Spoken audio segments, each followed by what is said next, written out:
The task is, which is the cultured one, which is the real one. Yeah. And they're very, very similar. That is how close we can get to the real skin. We're making real pieces of living skin, which we make in the lab. In the past and still, a lot of researchers use animal models. The mouse is not a human. You just look at the science, it's just not good enough. It needs replacement. You need to move on if you want to make better cures and medicines for the patients, drugs.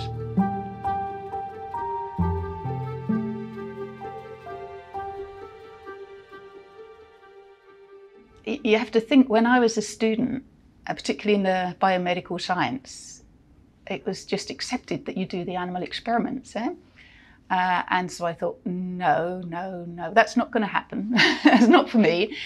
Yeah, but why should you do experiments in living animals when you don't need to? There is a certain degree of suffering and burden to the animal. If there is an alternative way to do that, without the burden to the animal, it should be used. It's called a chip because it's actually a sort of bioreactor. This is the chamber where the skin is. And here we have a chamber where the reserve medium is.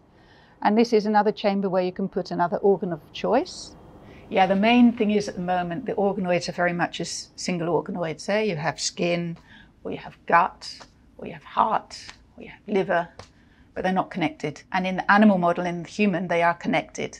It's what we call systemic effects. For instance, you apply something to the skin and that penetrates the skin. Will it have an effect on your liver or your kidney or something? We are starting to get into that area now.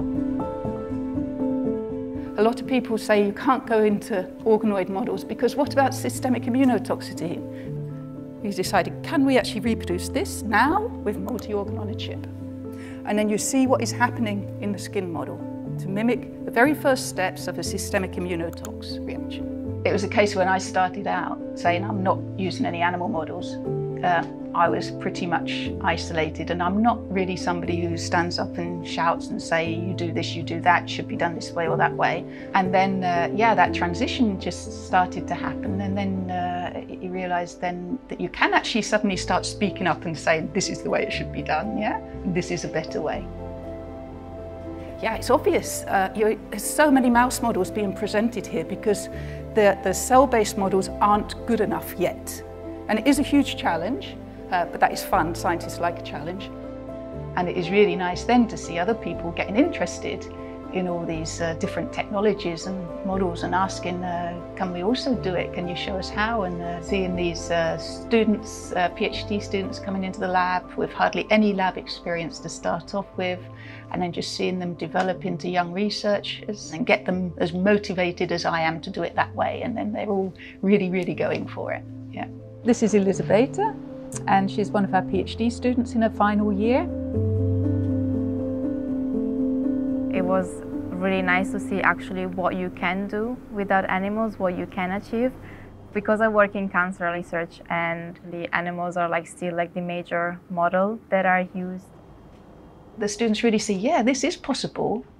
And then they see the next step as well, which is going to be their career. That they're going to be the people who really implement the alternative methods. They're early career scientists.